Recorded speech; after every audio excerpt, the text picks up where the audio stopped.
Go. Got it.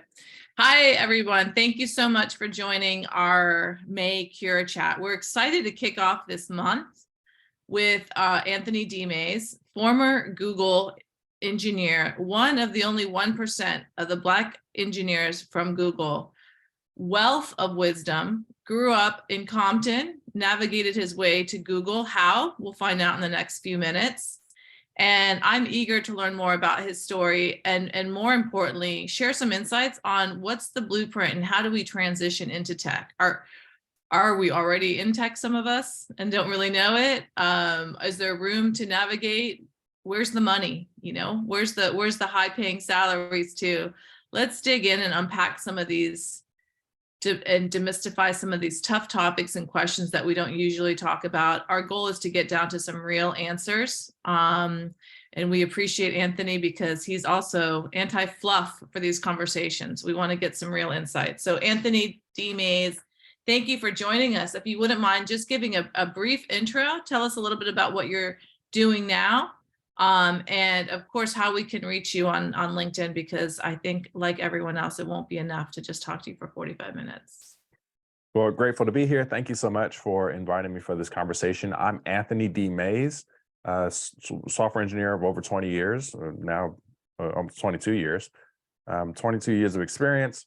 I spent 8 years at Google before leaving last year in February in order to run my own consultancy full time, where I do career coaching and interview coaching.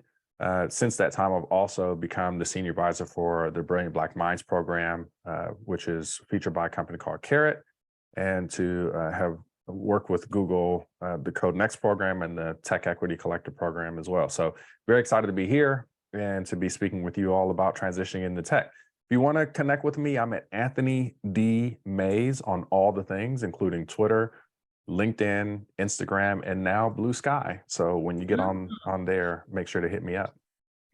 Nice plug. One of our first speakers to plug Blue Sky. Thank you for doing that. Anthony, tell us a little bit about where you grew up and where you came from. Yeah, absolutely. So I grew up in the hood, and in Compton back in the late 80s, there were a number of different things that were happening, just coming out of a recession and with some of the devastation that happened as a result of the financial crisis of the 80s. My family and I found ourselves moving to Compton, trying to get a new start. And it was when I was in kindergarten that was discovered I was a victim of physical abuse. And so I got put into foster care for about the third time, and me and my two brothers were split up in 3 different homes. And by God's grace, a former babysitter found us and brought us under one roof, and we were able to grow up together in Compton.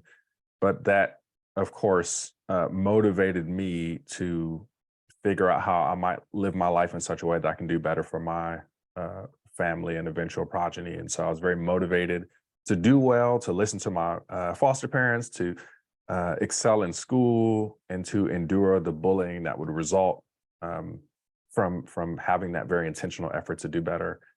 And so, I discovered a lot of great things. I had teachers who were admirable and inspiring, had friends and family who supported me during that journey. And there were some rough spots for sure, dealing with the fear of growing up in the hood, the fear of being victimized by gun violence or drugs, having friends who were shot and killed, and wondering if that was going to reach my doorstep anytime soon.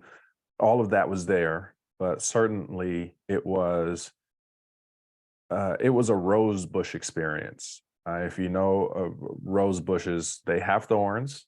It can be tricky, but there's also a lot of beauty there as well. And that was the complexity of the experience of growing up in Compton. Was there an aha moment when you decided I want to be an engineer, or was it like a slow progression that you stumbled into? How when you say it was intentional, how did you come across that decision and make that a decision? Yeah, what was intentional for me was the desire to do better and to do something different than what I was seeing around me in the hood. I didn't want to continue this legacy and tradition of of poverty and neglect and abandonment and that stuff. Mhm. I didn't know exactly how I was going to do that though. And I think that being a curious child and dabbling with things helped a lot. I would destruct my toy train and try to rebuild it back together to understand all of its component parts. And, love for trains turned into me wanting to be a train engineer. Yeah. And then I started messing with buildings and construction kits and Legos. And I was like, well, maybe I want to be a building engineer of some kind, or a building architect. And then I started getting into space stuff. And Apollo 13 was big on the scene. I was like, well, maybe aeronautics is the Mm. thing for me. I could be an aeronautical engineer. And then I think in middle school and in high school, especially, I had a mentor who's a computer lab instructor who was like, you could be paid a lot of money to be a network engineer. I was like, I like that Wow. because I want to make money. And I was Yeah, already starting to you make learn some of these money. things around network engineering. And then, of course, the first job that I landed out of high school by way of an inroads internship was as essentially a software engineer. And software engineering was the job that paid first. So that's where I'm at. Wow. That's a big first job. And did you have a job before college? No, I didn't have a job before college. Well, actually, I did. I had an internship working for the school district, and I was doing like paperwork and filing, and the stuff that you give a 16-year-old kid to do. And but what was funny is I would often take breaks to teach my coworkers about how to find the hidden video game in Microsoft Excel. And so it was very clear, like, yeah, I'm just doing this filing for now, but computers is where it's at. So That's yeah, funny. but That it means, was also just a lot of volunteering too. yeah. My mentor would take me and some other students to practice network engineering, at different schools in the area to do things like fix computers and work out issues and rewire the network cabinets and router closets and all that stuff. And that was very fun for me. Really enjoyed that. It's interesting you say that, but even in just having that little exposure, it's like you learn so much from just being in an office setting that a lot of people don't get, right, until they're graduated or postgraduate from college. Yeah. And Well, I mean, one of the things I love about tech is that it is so accessible. If you want to learn how to code, if you want to learn how to spin up a worldwide, globally scaling application, you can do all of that, and in many cases, learn for free. So, and all you need is a computer, right? You don't need an expensive computer. You can get a little Chromebook and work with that and build things at planetary scale, which is amazing to me. And I think that one of the things that I insist on for people who are looking to get into tech and transition around tech is to learn with the tools, learn by building, learn by doing, and in getting that experience firsthand. In addition to pursuing maybe academic education or boot camps or Mhm. other means like that. But you're right, you can't beat just actually building something. You really can't. And so you graduate, where did you go to school? To the University of California, Irvine. Oh, wow. Oh, zot, zot, zot for anybody out there listening. You graduate, how and when did you get to Google? Tell us about that journey from college to Google. Yeah, absolutely. So I got to Google 8 years after I graduated college. Mhm. And uh, let me make sure that math is right. No, 7 years after I graduated from school. I'm not so good at arithmetic. We could talk about that later. We all have our strengths. Exactly that. And I had encountered Google while I was in college Mhm. and was encouraged to apply by a recruiter that I'd met on campus. And I took the application for internship position and swiftly threw it away in the trash because I was like, Google's never hiring a Wow. black dude from the hood who's a Yep. former foster kid and abuse victim. Like Wow. that don't happen. Mhm. And especially not with the grades that I had, because I ended up graduating with a 2.87 GPA on the 5-year plan. I was supposed to get out in like 3.5. So there that was my first experience. And then 5 years after graduating, I had the opportunity to actually try out the Google interview after being contacted by a recruiter. Mhm. And I went into the interview process not knowing what I was doing.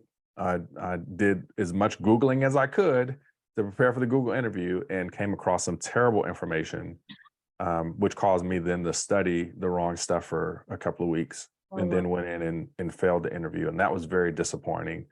And in many ways, it felt soul crushing. Mhm. So then 2 years after that, I had the opportunity to actually interview Mm. again and to this time interview having studied the right stuff and applied hard work and rigor and discipline and time to getting better and knowing my craft. And as a result of that, was able to succeed at the Google interview. That's interesting. So one of the challenges a lot of our community members have is like, how do you get those first 2 to 3 years worth of experience? Everyone wants you to have 3 to 5 years experience. So who out there gives those like 1 to 3 years experience, and how do you get those jobs? Yeah. Apprenticeships are clutch for this very reason. Matter of fact, I've seen a couple of apprenticeship programs that require that you as a candidate not have college experience, not have a college degree, No not be kidding. in a 2 or 4 year program because they're looking specifically to train people who are starting from ground zero to pay them for their time and then shepherd them into the kind of engineers that they need for the job, especially if you come from a formerly undersupported group. Hmm. So, so apprenticeships are clutch, and there's one Tanika Askew on Twitter who I highly recommend a lot. Who's just one such resource that you can follow and tap into to find apprenticeships, internships, government positions, consulting gigs, et cetera, et cetera. So I think that apprenticeships are key. I also believe that freelancing can be very useful. Just So offering your skills on an open marketplace and then taking gigs, that can be useful. You can do that online, for people halfway around the world. You can do that within your own community by finding local businesses and shops in need of, of help from a technologist. So that's another way that you can do that.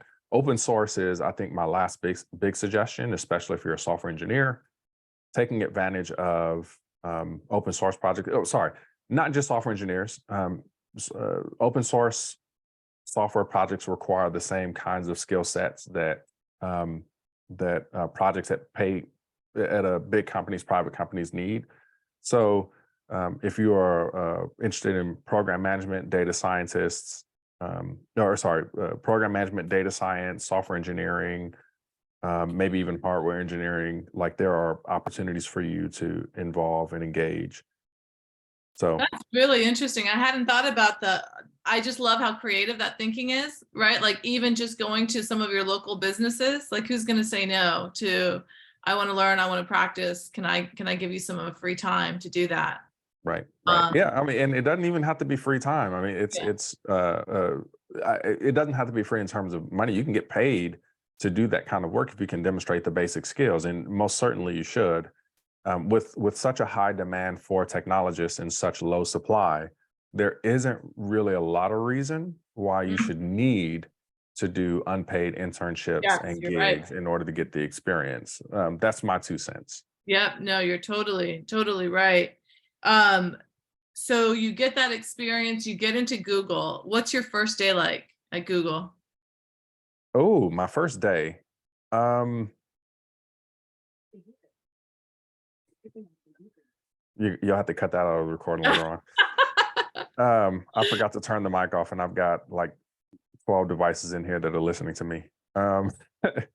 The my first day was weird. I remember. Uh, I'll give you a specific story. I wanted to make a good impression on the team, and so I happened to be at Costco and passed by this huge jar of Jelly Bellies. It's like one of these is about this Huh? big.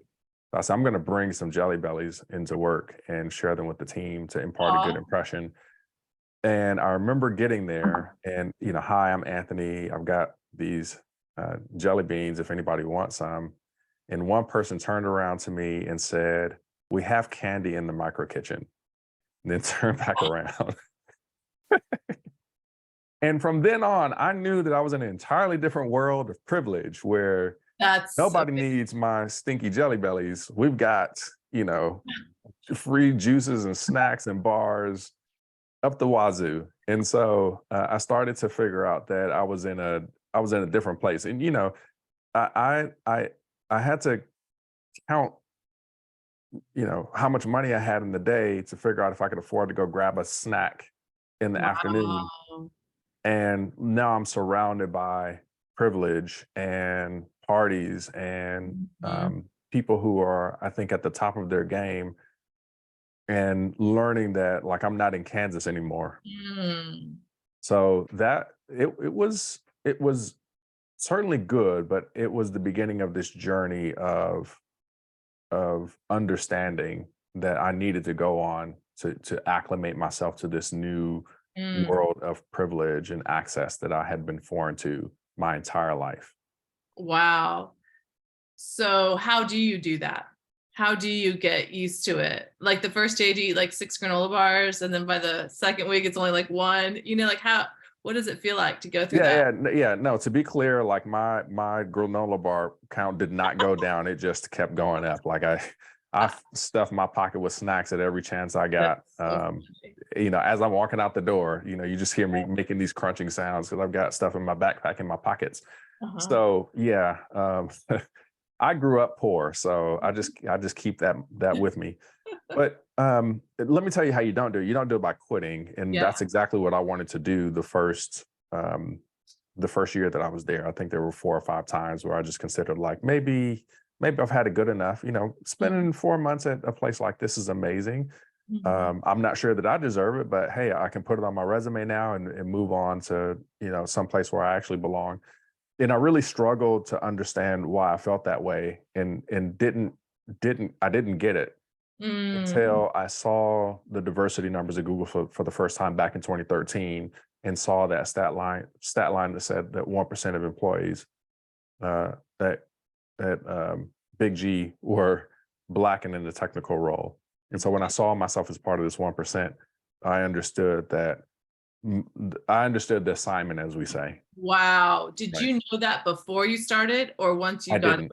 No, Wow. no one did, because the Yeah. numbers hadn't been released up until that point. 2013, no, actually 2014, the year after I joined, was when they first released those numbers, and they've been doing it ever since. And so it was interesting for me to join at this particular time in the company's history where they were starting to reconcile with this issue of underrepresentation and lack of Mhm. diversity and inclusiveness, and in trying to forge a path forward. And so I think that it coincided well with the period of time in my life where I was interested in helping to rectify this problem and using my skills Mhm. outside of the hard skills that I use for work in order to make a difference in the industry. And it's something that I feel like I'm continuing to do to this day Mhm. in my own professional endeavors. Yeah, in many ways, you have 2 jobs, right? Yeah, One is actually doing the technical work, and the second is being a spokesperson representative and raising your hand to say, yeah, "Look, this is we need to do better and what also you can do for this right. as well." Tell me a little bit about what does that feel like? So, you see these numbers, you read them for the first time, and you're like, "Whoa, I'm one of the 1% of Black engineers here at Google." Right. Sets in? Like, what's the realization that happens when that information comes? I think that this is where the inspiration of my ancestors Yeah. was very helpful, because I grew up learning about people like Garrett A. Morgan and Lewis H. Latimer, after whom I've named my company Morgan Latimer Consulting. These were individuals who entered into new spaces in engineering and technology and in science, and other folks like them, George Washington Carver, Mhm. Frederick McKinley Jones, Madam C.J. Walker, et cetera, et cetera. These are folks who stepped into these new spaces, not being surrounded by people who were doing these things that they wanted to do, and also looking like them or coming from where they came from. And they they persevered and they made great effort to educate themselves and to learn by any means necessary Mm, how to do the things that they were trying to do. And mhm, I had that mindset coming into Google. I wanted to figure out how to do the things that I wanted to do, even if it required great personal investment on my part, of time and eventually money.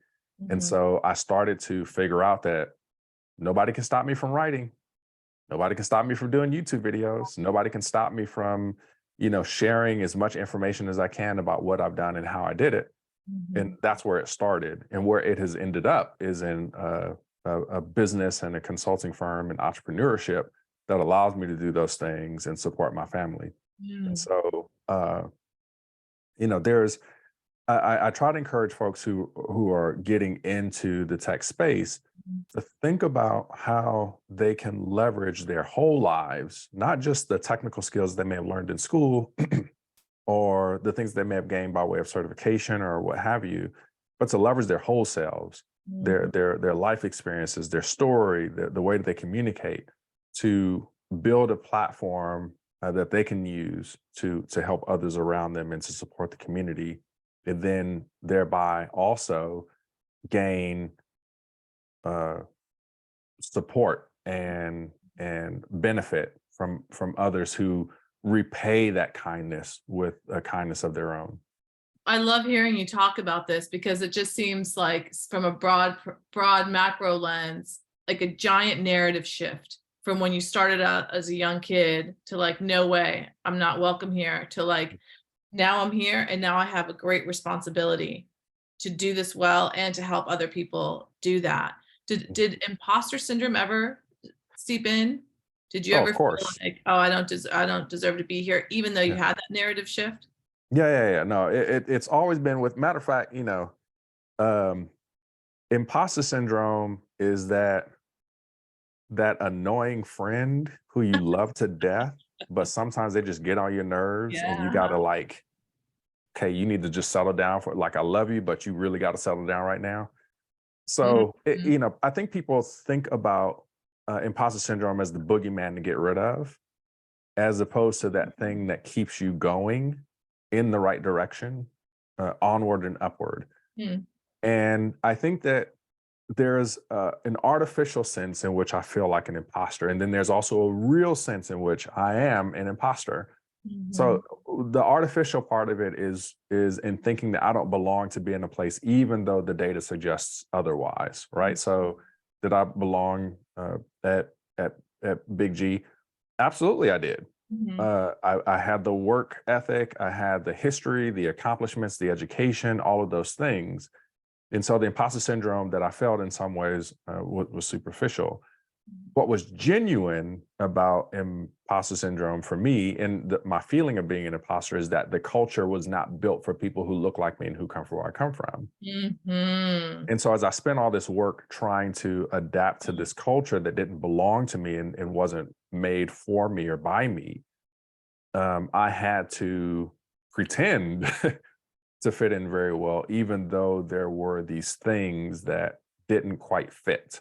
mhm. And the shift in thinking came from understanding that it wasn't me that's the problem, it's the culture that's the problem, right? Because I can change myself to be more in line and more in more consistent with the culture to some degree, or the culture can change to be more accommodating and accepting of me as an individual, of the wealth of experience that I bring. And there's a negotiation there, right? Mhm. Um, uh, and it's important to understand that compromise is an important part of this. I can't bring everything to work. I can't bring my whole self Mhm, exhaustively to work. I mhm, can bring the parts that are going to help the organization achieve their goals most effectively. I can bring most of those things, but I can't bring everything. And so I remember a time in tech where we talked about bringing your whole self to work. yeah, People don't really say that anymore. What they say is bring your best self to work. But there has to be this arbitration of what best means. And it's a mhm, conversation, not necessarily a hard and fast rule defined by one for the many. Hmm. It's such a specific but really profound nuance, Mm, right? yes. Like if everyone brought their whole self to that, there's a lot of um, potential challenges that would come with that, to be realistic, right? And like Right. it's interesting conversation on like what I love that though, how you divide that, right? Like there's part of it that's us, that's you, that's an individual, to check that list. Do I have the technical skills? Do I have the experience? Do I deserve to be here? Like, if so, then like, let's embrace that. And there's also the broader challenge of the tech culture, societal cultures, right? That we still do have to have these conversations and break down some of these walls to meet halfway. And what I have found is it's usually very individual, right? Like there's not like one person in charge of societal culture that we can just talk to change and implement these strategies, that it's these one-on-one relationships that we build to foster on deeper understanding and what that Yeah. looks like. Yeah. Yeah. Yeah. And to be fair, I really, I know it's not just a Google problem, right? Like diversity in tech is in every tech problem. Like everybody has the same issues that they have, and I have worked with them. They were great vendors. I also put granola bars in my pockets when they would offer. As you should. I was As you like, should. what? This is crazy. I think when I was there, they switched from like La Croix to bubbly. It was like a huge, everyone was like talk of the town. I was really excited to be there for that. Right. Um, but it is an interesting conversation, and how people can change and adapt, and how the communication on where you meet people. And I have found oftentimes it's not a lack of desire, right? Like people want to be educated, people want to be informed, people want to do better. But it's a matter of sometimes of just not knowing and not having been around people of Yeah. different diverse backgrounds, that they're Right. not used to it. Right. So, It's one of the greatest crimes that can happen is for someone like me who brings this non-traditional experience and perspective to come and to not share any of that is a yeah. terrible crime. And Mm, I feel this great and solemn responsibility mhm, to contribute mhm. um, innovative thinking and out of the box perspectives in a way that helps the team move in the direction that we need to move a little bit faster, or at least in a more interesting way. And one thing I think is so important about diversity and technology is a lot of times Silicon Valley can make problems and solutions for Silicon Valley, but there's like all of America, right? There's like the real America.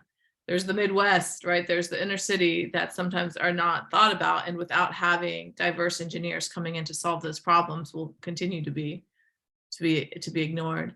Anthony, I do want to be cognizant of time and open up the questions to some of our community members to see if there's anything specifically on their mind that they want to problem solve. I've got a couple more questions for you if they are, let me see. Yeah, don't be shy. I don't bite much. Don't be shy. It's one of the reasons that we do this platform instead of just having a podcast where I get to enjoy these insights, is I really want to open it up so people get used to networking. Like you said, it's a mutual relationship. It's not just sort of like, oh, thank you, Anthony, for taking this, but also what can we give and offer for you as well. So I want to get the crew in the Cura community comfortable with asking questions. So if any, Alejandro, do you want to? Yeah, I actually have one for you. So besides Cura and all that, I'm really interested in finding a experience in companies that I admire or aspire to be part of. And I know this was before, when you entered Google, it was before this age, but nowadays with LinkedIn, you see a lot of cool positions open for applications, and then you see, oh yeah, 5,000 applicants, and then you go and fill up and never hear of anything of that. How would you tackle that frustration, or do you have any tips for job hunting these days with the tools we have? Yeah. So, in many cases, the reason why you apply for a role and get dismissed is because a company's telling you what they want and what they need. And then you have a way that you represent what you're going to bring to the table. And you think that someone is going to magically make the connection between the skills and talents that you bring and what the company is looking for, and that they're going to connect the dots. But there isn't anyone apart from yourself that's going to do that. So there's a few mistakes that I see. Folks will make a resume and then they will shotgun blast that to 100 different positions and get 98 no's and 2 maybes, right? Why do you do that? It's because you think that there's this magical person who's going to see your resume and look between the lines and figure out that, oh, Alejandro, even though I said these things, really he's pointing at this greater skill and ability, and we really need that. So let's call him in for an interview so we can ask him a bunch of questions. That's not going to happen. No. You've got to read the position in great detail. I often say 3 or 4 times. Print it out, get a highlighter and pen, circle and highlight and scratch all over that thing. Make sure to have your dictionary handy. Look up any words that you don't understand completely. Go and do some additional research based upon what that company is and what they're trying to do. Look up people who are in a similar role. Stalk them on LinkedIn if you have to. Figure out what they're talking about. Then update your resume. Make sure that it's a strong match. Make sure that you're using the words that they use on the job description. Then submit.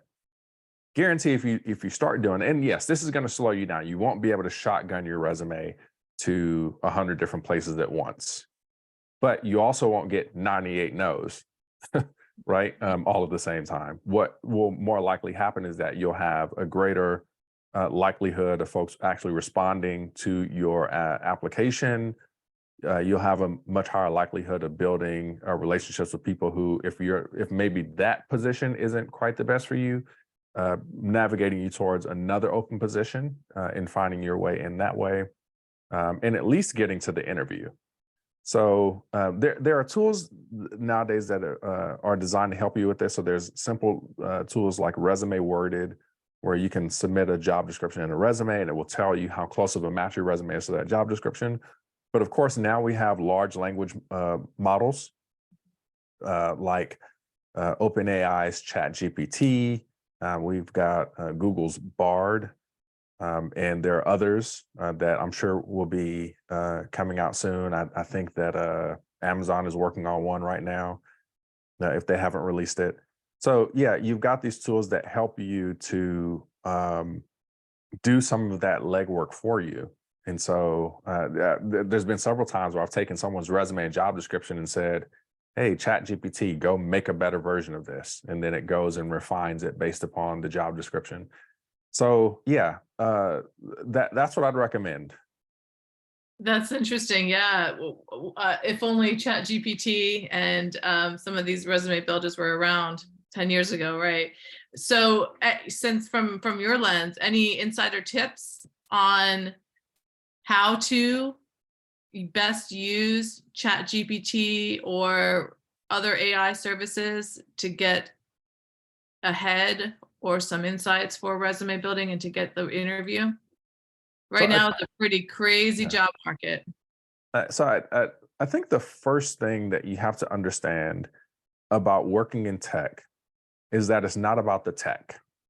Mm-hmm. And I know that can seem a bit counterintuitive, but the least important part of tech is the tech. The more important and the most important part, I should say, of tech are the problems that technology are designed to solve.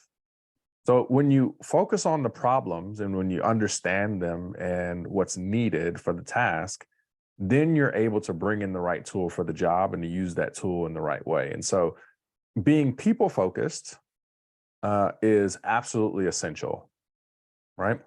Which means that you've got to understand your user. You've got to understand the people that you're looking to interact with and figure out what is their need and how can I contribute to solving that need.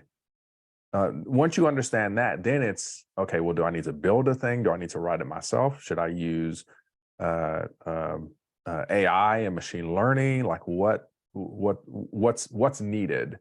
And then use those tools as appropriate.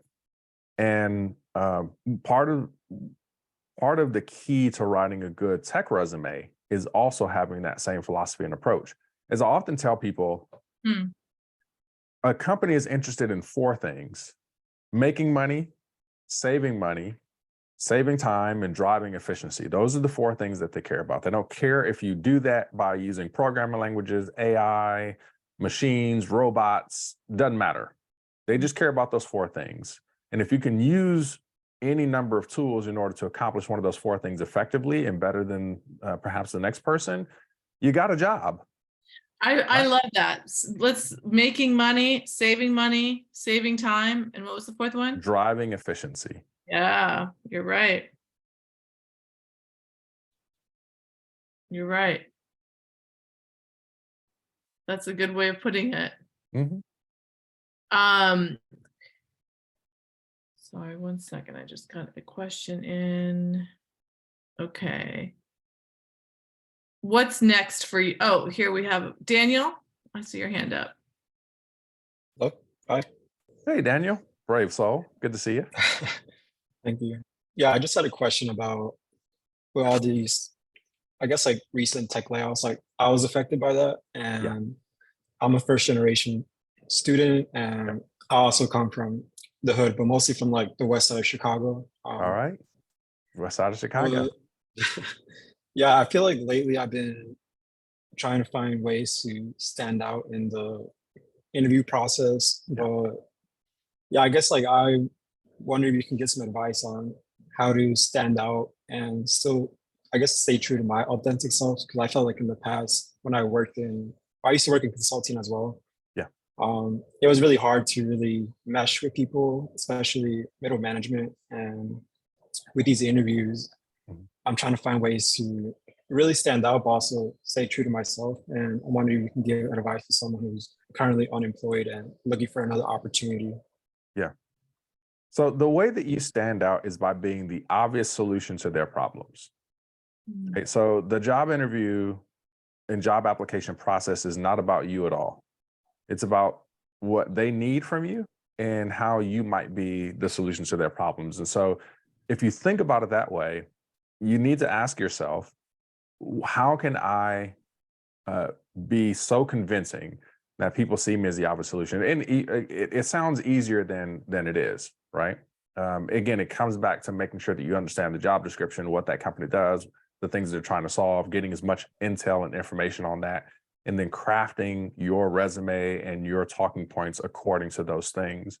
I guarantee you, if you do that, you'll get a call back, right? You'll get into the interview process, and then the rest of it is just about demonstrating your skills well. One formulation that I'm a huge fan of is something called the resume formula. And it's not just something that you can use on your resume, but you can use it anytime you're generally talking about your what you bring to the table. The resume formula goes like this: I accomplished X as measured by Y by doing Z. So focus on your accomplishments, and your accomplishments aren't about the things that made you feel good. It's about the things that you did that solved a problem for other people. So just because you feel really good about something and it gave you the warm and fuzzies doesn't mean that it was a noteworthy accomplishment for someone who cares or is looking to hire. So make sure that you have that accomplishment. Then once you know what that accomplishment is that solves the problem for other people and speaks to one of those 4 needs that I talked about earlier, you're going to quantify your impact by having some kind of number, some quantitative number that is a measure of the quality of the accomplishment. So if you accomplished, building a hot website for somebody, how did you quantify that impact? Was it by the number of users that have used the application over the past 30 days? Is it by your retention numbers? Is it by the rating in the App Store? What is that quantifiable metric that provides data and evidence of the accomplishment? And then the last thing is Z, right? If you solve X and Y, so you tell me what you accomplished and measure that, now I care about how you did it, okay? And that's where you're going to go into detail around the tools that you use, platforms, strategies, et cetera, et cetera. If you can make every single bullet of your resume and every accomplishment that you speak to abide by that formulation, you'll be, I think, much more successful than you are today.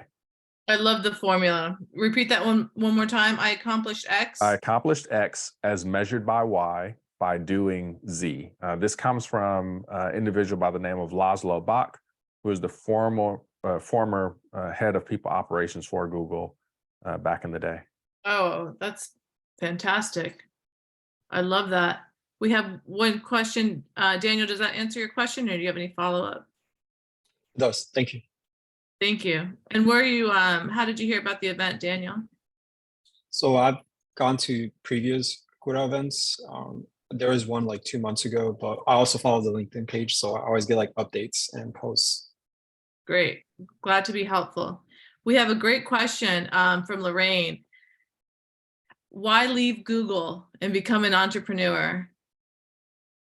Yeah, sometimes I still ask that question myself, like, man, I had it real good. Why did I leave? Sounds Um, good. Yeah, I think that the answer has many different aspects to it. For one, I left because after doing the same thing for essentially 20 years, I was ready to do something different. And so, in your career and in your life, you will most likely have a couple of these big major career changes and shifts.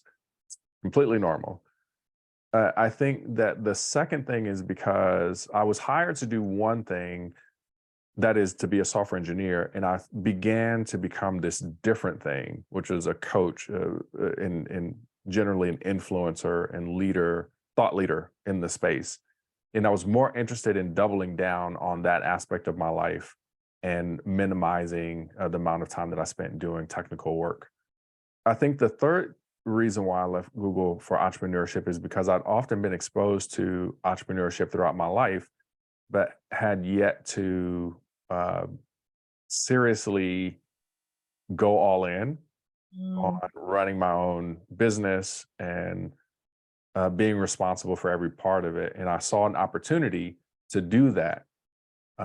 Also, one of the things that was useful is, it used to be the case that that if you left, there was pretty much an open door to come back for the next year. So that helped to de-risk the decision. Don't know if that still applies now in these days and times, but if I do fall on hard times and dire straits, I know exactly who to call. So there are a number of different reasons why I thought that now would be the right time to leave and do what I wanted to do. And I think that the last and maybe most important reason is that I didn't really see people doing what I wanted to do in the way that I wanted to do it. And so I saw this market opportunity, and it was important for me to seize the day and to try to do this thing that I've been envisioning, which is to make information around how to navigate in tech as equitable and as accessible as possible. And that really is the mission of my company, Morgan Latimer Consulting, lighting the way for the next generation of technologists and helping them to have an easier and more successful path than I have over these past 20 or so years. That's great, great point. Thank you for including that, Alejandro. Please check out Anthony DeMays' site, morganlatimer.com, for more information, or private consulting to help as well. I'm going to close out with this question for you, Anthony. What advice would you give 21-year-old Anthony that's just starting off, that's just graduated college? Yeah, my advice would be, well, I think it would start with a slap upside the head. And then I would say, don't be stupid. Like, you got this. This isn't about magic. It's not about race. It's about you applying hard work and taking risks. That's what it's about. And the more risks you take, the more you will be rewarded for that, because you are not as poor as you think.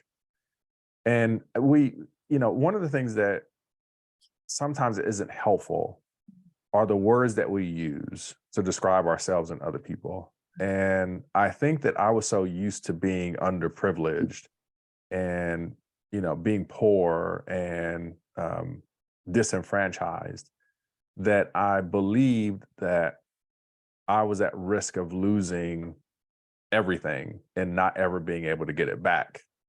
And the reality is that the more that I've taken risks and let go and tried to do things that were uncomfortable, the more I've been able to step into opportunities that I never would have imagined that I would have. And the lie of growing up in the hood is that fear needs to be the ruling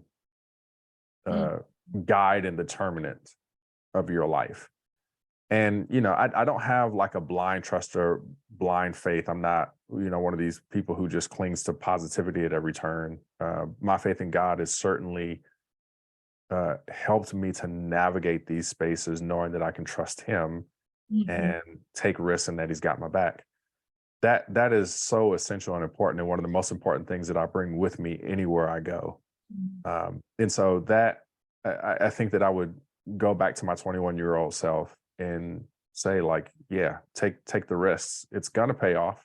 And even if you miss this one, you never lose everything. You always you gain something if you deal with it the right way. Wow, that's so powerful. I think about that a lot as well as a Latina entrepreneur and in tech myself. I think a lot about my journey is like 20% technical capabilities and 80% like being in your own head, right? About, oh, I shouldn't call this people. I shouldn't, they're going to say no, and getting over those fears. And so I'm really glad to have a safe space to talk about that with a leader like you and share that and know, in conclusion, just keep going, right? Don't try to kill off that friend or that person, that voice, but just befriend it. Say, hey, it doesn't serve me anymore, buddy. Your advice isn't really that needed right now. To keep going, because when you take the risks, it seems to always pay off in all these conversations that we have had. Yeah. Any final questions or final thoughts from the group? I will say one thing about using imposter syndrome. I think that part of when we think about being an imposter, we need to understand what it is that we think that we're imitating. And for me, being an imposter isn't just about external influences, it's also about internal things. There's something that I want to be, there's someone that I want to become, and I'm not them yet. But I'm going to pretend like I'm them now, and I'm going to work towards being that person and achieving that standard that I haven't yet attained to. And in many ways, I feel like an imposter of the great person that I want to be later on down the line. I'm just not there yet. And I think that when I reach it, my aspiration will grow to the next version of myself. And so that imposter syndrome becomes something of a feedback loop that helps me to attain to more and more greatness as I grow my ambition to be a better servant, a better husband, a better father, a better employee, a better business person, et cetera, et cetera. That's interesting, because then it's not necessarily a negative thing, right? It's like, definitely. I am instead of imposter syndrome, it's just like the better me syndrome, right? Like, I'm not quite there yet, but I'm going to keep doing it. I'm going to show up and pretend I am. I'm going to pretend I'm the type of person that goes to the gym at 6 a.m. by doing that. Yeah, there is some aspect of kind of fake it till you make it. But, like I said, I call imposter syndrome an annoying friend, but a friend nonetheless. That's really powerful. Wonderful stuff, Anthony. Please, everybody, make sure to make a connection with Anthony on LinkedIn. Follow his social channels. Keep the conversation going, and practice connecting with each other as well. Really grateful for this opportunity. Please let us know if you have any other advice or information that you want to share with our community. We are happy to do so to keep your mission alive. Excellent. Thank you for having me today. Thank you. Thank you. Thank you. Bye-bye. Have a good one. Bye. Take care. Bye.